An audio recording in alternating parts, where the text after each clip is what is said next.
Hey everybody, welcome to the 12 Cast. This is Jake Kirshner, your host. So glad you could tune in today for this bonus episode of Season 1. I want to start off with this thought about a game I used to play. I don't know if you call it a game, actually. I don't know exactly what it's called. It's called Mad Libs. Mad Libs was this booklet. It's a little notebook that has stories, and in the stories there's blanks. And in those blanks it says verb or adjective or noun or other words I only used when I played Mad Libs. You sometimes play with a partner. You can play with yourself. There's a different place on the page. You flip the page and you write in these things. You fill in the blanks and then you tell the story with those blanks filled in. And sometimes it can be super silly. It can be funny. And other times it's just weird. Doesn't make sense or it's confusing. There's something about the context of the word or the sentence structure doesn't quite fit. And if you're playing with other people, you might be like, okay, they said this, but I'm going to change it a little bit so it still makes sense and can be funny and kind of move along. And it got me wondering if maybe something like that is what's happened with some verses in the Bible. When somebody's going to translate the verses of the Bible to make sense to us, to modern listeners in our language, and there's just a word that there's no context for. There's a word that just doesn't quite make sense. You know, it's a verb that just doesn't quite fit and doesn't fully express what's trying to be said. And if we read these last words of Jesus, after he says, all authority in heaven and earth has been given to me, he says, go therefore, go and make disciples of all nations. That's what we read in most translations in English. Go and make disciples. There's one that says, go and teach all the nations. Go and teach all the nations. Go and make disciples. I guess that phrasing, make disciples, that verb noun pairing, there's some reason that those got put together. One of the reasons is because maybe that word teaching just didn't fully express all that was being said. But the other reason is we really don't have an equivalent for the verb discipling. I mean, we struggle to even have an equivalent for the noun disciple, but we kind of get an idea, especially if we're followers of Jesus. We're like, I'm a follower of Jesus. That means I'm a disciple.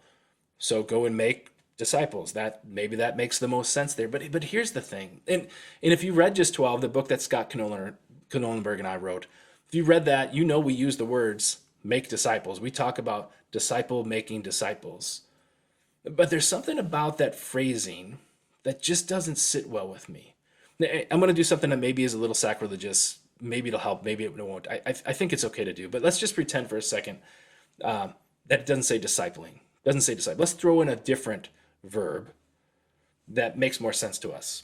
Like I asked my kids this. I said, "Hey, give me a verb." And my three older kids gave me verb words. They said, "Swim" or "swimming," "run," "running," and jumping. So they say, "Hey, there you go." So let's throw those in there. Go and jump with all the nations. Go jumping with all the nations. Go swimming with all the nations. Go running with all the nations. But if I change that and say, well, go make runners of all the nations. Go make swimmers of all the nations. Go make jumpers of all the nations. If I say that, I mean, it changes the focus. Maybe you're like, Jake, the meaning doesn't change. I mean, we're still called to do this thing. And here's the thing. When we say make, the word make, create, manufacture, produce. So go produce disciples, go make disciples, go create disciples. It takes the focus, when we say it this way, it takes the focus from the activity to the outcome. It takes the focus from being on the person doing the activity to the person receiving the activity, to the outcome that's happening in the person that's the recipient of the activity. And again, maybe you're like, Jake, this doesn't seem to matter. What's the big deal? Here's the deal. I think there's three words that maybe it's not as big of a deal as it seems, but maybe it's still a big deal. Three words, because again, for me, I feel like there's been some misdirection of our vision and our mission. I feel like there's maybe even been some pain caused because of it. Maybe even a little bit of damage and some confusion and misunderstanding. Here's the three words: metrics, model, loyalty. In our culture, this culture that is very outcomes oriented. I mean, we're we pursue outcomes pretty heavily.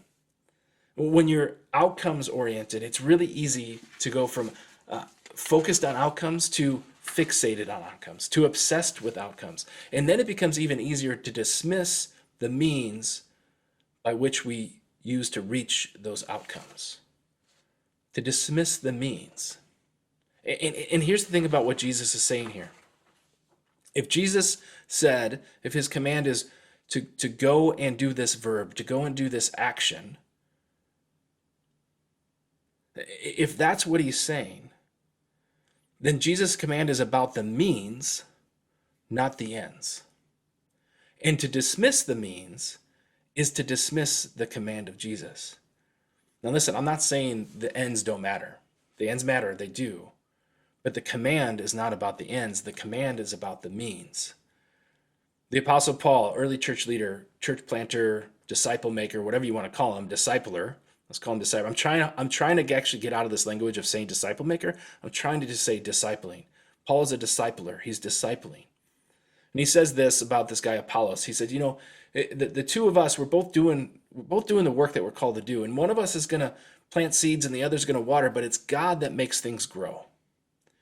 God's responsible. The Lord's responsible. Jesus is responsible for the growth. We're responsible for the action. He's responsible for the outcomes. We're responsible for the activities. And when we focus on discipling, when we focus on going and discipling others, we stop measuring our effectiveness on the outcome and we start to measure our obedience to the activities, to measure our obedience to the actions. In the outcome obsession that we tend to have, at least when I've observed this, it almost always leads to the seeking of patterns, the seeking of procedures, the seeking of prescriptions to kind of manufacture and expedite processes. Man, if we can just get a process and a prescription in place, and then we're going to be more likely to produce this predictive outcome. And when we start doing that, just listen to that for a second. A predictive outcome where there's certain marks or there's certain looks or there's certain features or qualities or people have gone through the right steps. And that manufacturing and the expediting, it's like this disciple production line. Well, what if we could just industrialize disciple making? I mean, that sounds a little over the top, but that's kind of what we're saying when we're focused on the outcomes. Here's the thing. When we look at the life of Jesus, there is no model disciple. There's no mold for disciple making. There's no mold to fit and conform and create a pattern for. And Jesus didn't make model disciples, but he did model discipling. Okay, last thing I want to say here, focus on outcomes. I think if we focus on outcomes and we become obsessed with them, it leads to a lack of loyalty to relationships. And here's what I mean by that. There's a movement that's been around for a long time to help people move towards Jesus and to convert people. And if it's not about conversion, it's about completing. If we can just convert and complete, whatever that means, to get people through to maturity and discipleship. And my observation again is when I've seen that, and maybe I've even participated in it, that when the focus is conversion and completing, it's kind of like when the conversion happens or the completion happens, we move on. We have this tendency to just move on. There's no real loyalty or longevity to the relationship when it's dependent upon the agenda, when it's dependent upon the outcomes.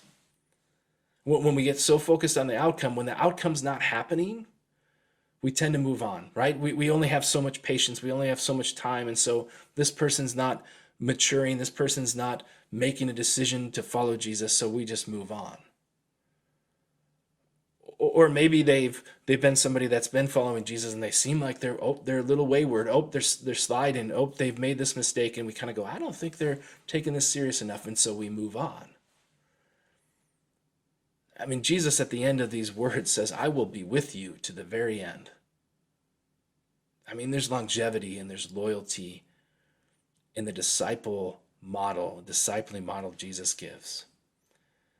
And when we stop focusing on the outcome, when we stop focusing on the the noun, somebody becoming a disciple, and we just say, no, the focus is on the activity, me doing the discipling to the people in my life, then all of a sudden I can stick with somebody for the long haul.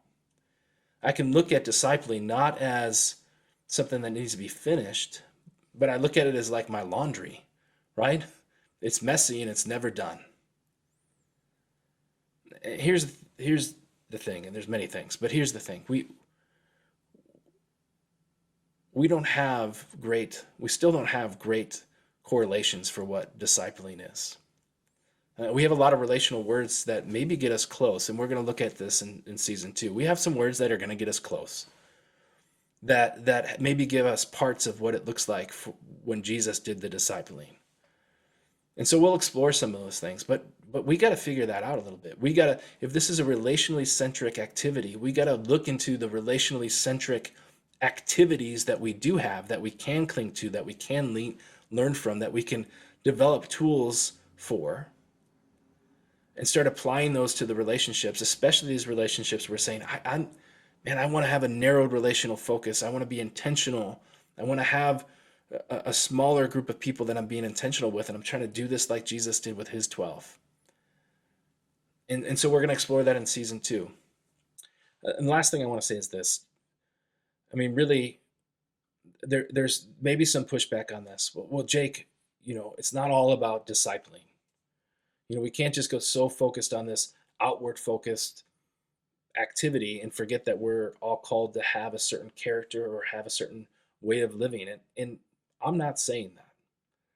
What I'm saying is this verse, this command of Jesus, isn't about describing the noun, what a disciple is. It's not about describing who followers of Jesus already are. It's a command that pushes us, that mandates for us, that compels us to step into this activity of discipling. And I can say for me, you say for you, but man, when I am engaged in discipling, and I take the focus off of making disciples, when I take the focus off of an outcome, man, my prayer times, my Bible reading, my worship times, they move away from being self-centered to being more self-sacrificial. It moves away from being self-preserving to giving and generosity. And so many of those things that we get so concerned about, what does it mean? What are the marks of a disciple? How am I supposed to represent being a follower, disciple of Jesus? Many of those things start to fall into place, start to be refined when I'm engaged in discipling. They compel me to prayer. They compel me to ask for more help from Jesus. They compel me to understand more of God's word. They compel me to worship and to gather with other believers. They compel me to receive the tools and the equipping and the encouragement I need from leaders in the church. And so, yeah, is defining a disciple important? Yes, but I don't think that's what's happening in these final words of Jesus. These final words of Jesus are calling us to move away from the outcomes orientation into an activities and action orientation.